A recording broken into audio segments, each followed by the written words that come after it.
আগের দিন আমরা শিখেছিলাম যে অ্যাবাকাস টুলসের কোনটা কি পার্ট, কোনটাকে কি বলে অলরেডি শিখে গেছি আমরা।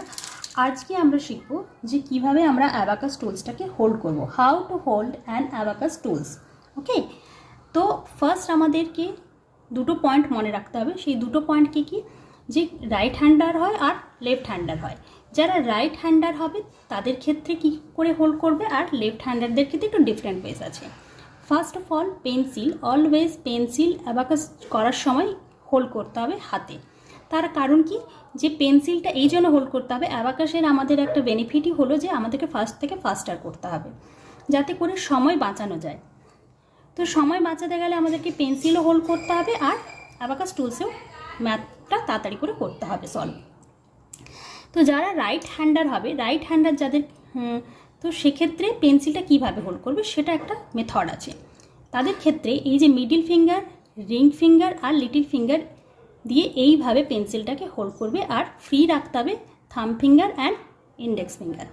থাম and index finger always free রাখতে হবে। তো এটার সুবিধা কি, এটার সুবিধা এই রকম, যখন সামস হয়ে গেল, সামস হওয়ার পর যখন সে লিখবে তো সেখানে কিভাবে করবে, সামস প্র্যাকটিস হলো 1 2 অ্যাগেন 1 2 অ্যাগেন 1 2।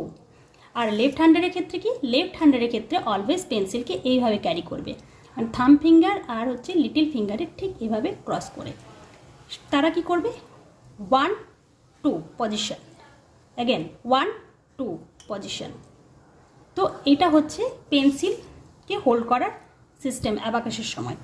এবার আমরা দেখব যে অ্যাবাকাস টুলসে যখন আমরা কোনো সামস করব তো কীভাবে করবো। ফার্স্ট হচ্ছে কি, আমাদেরকে স্ক্রল করে বা জুম করে এটাকে বিটস ক্লিয়ার করতে হবে। অলওয়েজ বিটস ক্লিয়ার করে 0 পজিশনে আমাদেরকে অ্যাবাকাসে নিয়ে যেতে হবে। তারপর আমরা করব, সেটা আমরা ক্যালকুলেটরেও দেখি, যখন কোনো কিছু ক্যালকুলেশন করি সেটাকে 0 পজিশনে নিয়ে গিয়ে তারপর ক্যালকুলেট করি। ঠিক অ্যাবাকাস টুলসও সেম ওয়ে।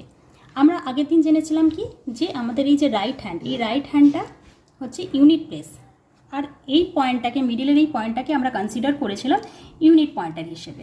তো এই যে ভার্টিক্যাল রডটা, এটাকে আমরা বলেছিলাম ইউনিট প্লেস। তো ইউনিট প্লেসে অলওয়েজ আমরা রাইট হ্যান্ড, যারা রাইট হ্যান্ডের তাদের ক্ষেত্রে বলছি, বা লেফট হ্যান্ডারদের ক্ষেত্রেও সেম, এই ইউনিট প্লেসের রডটাকে আমরা অলওয়েজ রাইট হ্যান্ড দিয়ে করব। আর বাকি 10 প্লেস থেকে যা কিছু লেফট সাইডে আছে, 10 100 1000, এই সমস্ত রডসগুলো কিন্তু আমরা মুভগুলো, বিটসগুলো মুভ করব অলওয়েজ লেফট হ্যান্ড দিয়ে। ওকে, তো এখানে কি হবে, এই যে থাম ফিঙ্গার, লোয়ার বিটস বা আর্ক বিটসকে যখন আমরা অ্যাড করব তখন কিন্তু থাম ফিঙ্গারের ইউজ করব 1 2 3 4। বাট যখন আমরা সাবস্ট্র্যাক্ট করব তখন কিন্তু অলওয়েজ ইন্ডেক্স ফিঙ্গারের ইউজ করব, less 1 less 1 less 1 less 1।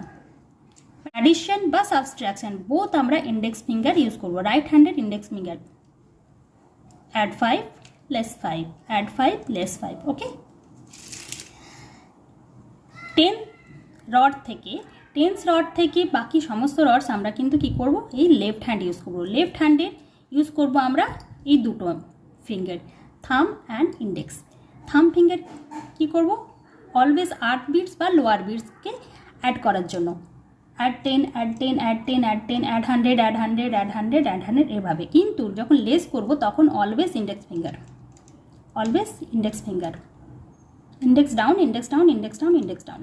Okay, but same ওয়েতে যখন হ্যাভেন বিটস বা আপার বিটসের এগুলো আমরা অ্যাড বা লেস যাই করি না কেন সেটার জন্য বিটসকে মুভ করাবো ইন্ডেক্স ফিঙ্গার দিয়ে।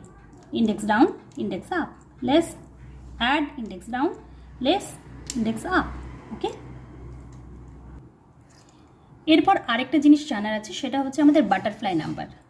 আমাদের বাটারফ্লাই নাম্বার আছে 4টে, 6 7 8 9। এই 4টে হচ্ছে আমাদের butterfly number.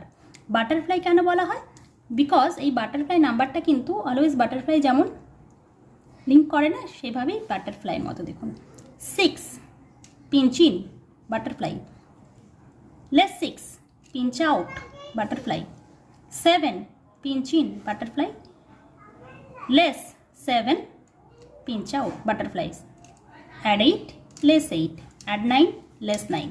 That's why butterfly number 6 7 8 9